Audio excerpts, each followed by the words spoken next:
नमस्कार मंडळी, आईच्या पाहुणचारमध्ये मी आपलं स्वागत करते. मंडळी, खजुराची गोड चटणी आपण अनेक वेळा केली असेलच, पण खजुराच्या कच्च्या फळाची झणझणीत चटणी कधी केली आहे का?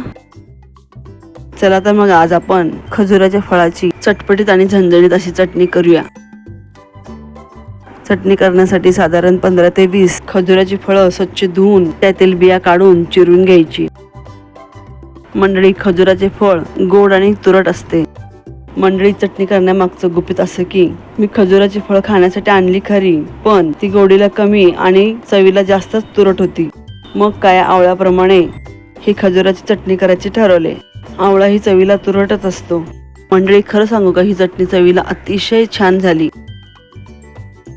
याप्रमाणे सर्व खजूर कापून त्यातील बिया काढून घेतल्या. 4-5 हिरव्या मिरच्याचे तुकडे करून घेतले. मंडळी, मी तुम्हाला आठवण करू इच्छिते की तुम्ही माझ्या चॅनलला पहिल्यांदा व्हिजिट करत असाल तर सबस्क्राईब करायला विसरू नका.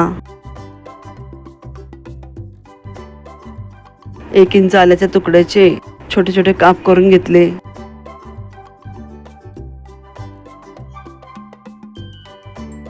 पाच ते 6 लसूण पाकळ्या सोलून घ्यायच्या.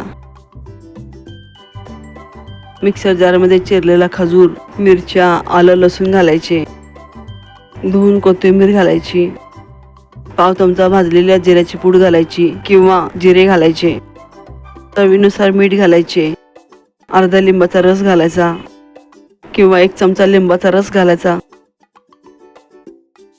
आता हे सर्व मिक्सरवर बारीक वाटून घ्यायचे.